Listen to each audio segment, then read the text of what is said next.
नमस्कार। सनातन ये एक ऐसा शब्द है जो हम सबने सुना है ना? पर क्या इसकी जड़ें वैसी ही हैं जैसा हम आज तक मानते आए हैं? आज हम एक ऐसी स्रोत सामग्री को देखने वाले हैं जो इस शब्द की उत्पत्ति पर एक बहुत ही अलग और हाँ, थोड़ा विवादास्पद नजरिया पेश करती है। ये समझना बहुत जरूरी है कि एक खास सोर्स का व्यू पॉइंट है जिसे हम यहाँ बिना किसी पक्षपात के रख रहे हैं। तो चलिए इसकी गहराई में उतरते हैं। तो आज का जो सबसे बड़ा सवाल है वो यही है, सनातन शब्द जिसे हम इतनी बार सुनते हैं, उसका असली ओरिजिन क्या है। ये सोर्स हमें एक ऐसे रास्ते पर ले जा रहा है जिसके बारे में शायद बहुत से लोगों ने सोचा भी नहीं होगा। ठीक है, तो चलिए इसे ठीक से समझते हैं। तो चलिए शुरू करते हैं सनातन की संकल्पना से ही। ये सोर्स मटेरियल सीधे सीधे जो मान्यताएं चली आ रही हैं उनको चुनौती देता है, और बस यहीं से ये पूरा मामला दिलचस्प और थोड़ा कंट्रोवर्शियल हो जाता है। तो जो सबसे बड़ी बात है वो ये सोर्स मटेरियल सीधे सीधे ये दावा करता है कि सनातन शब्द का जो ओरिजिन है, जो मूल है, वो बौद्ध परंपराओं में है। हाँ, बौद्ध परंपराओं में। ये एक बहुत बड़ा दावा है और अब हम देखेंगे कि ये सोर्स अपने इस तर्क को साबित करने के लिए क्या सबूत सामने रखता है। सवाल ये है कि ये तर्क आता कहाँ से है। तो सोर्स के मुताबिक इसका जो सबूत है वो एक बहुत ही पुराने और अहम बौद्ध ग्रंथ में मिलता है, जिसका नाम है धम्मपद। इस सोर्स का पूरा जो तर्क है ना, वो धम्मपद के एक खास श्लोक पर टिका हुआ है। उनका कहना है कि इस शब्द का सबसे पहला इस्तेमाल इसी ग्रंथ में मिलता है, जिसे बौद्ध धर्म के सबसे बुनियादी ग्रंथों में से एक माना जाता है। और ये रहा धम्मपद का वो श्लोक, न हि वेरेण वेरानी सम्मन्तेद कुदाचनम अवेड़ेन च सम्मन्ति एषो धम्मो सनातनो। अब सोर्स के हिसाब से इसका मतलब क्या है? मतलब ये कि दुश्मनी से कभी शांत नहीं होती, बिना दुश्मनी के ही दुश्मनी शांत होती है। यही सनातन नियम है। इस एक लाइन में ही सोर्स के पूरे तर्क का आधार छिपा है। अब इस श्लोक का जो सबसे जरूरी हिस्सा है वो ये लाइन है, एस धम्मो सनातनो। इसका सीधा मतलब है यह सनातन नियम है।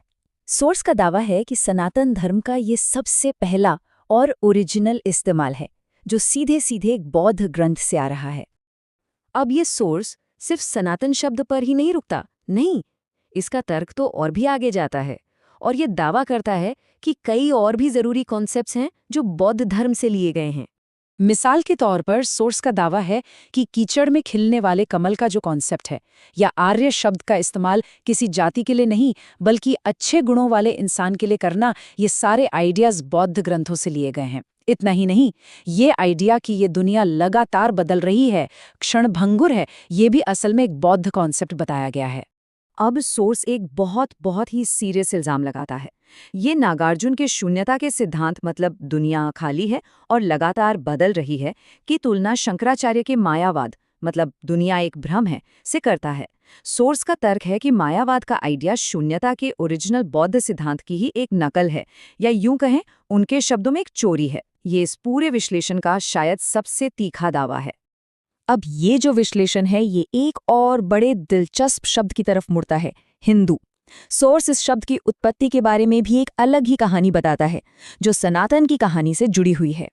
सोर्स का पहला पॉइंट ये है कि हिंदू शब्द ऋग्वेद, रामायण, महाभारत, गीता या पुराणों जैसे बड़े बड़े ब्राह्मणवादी ग्रंथों में कहीं मिलता ही नहीं है।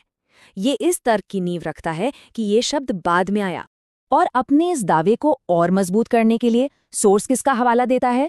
स्वामी दयानंद सरस्वती की मशहूर किताब सत्यार्थ प्रकाश का।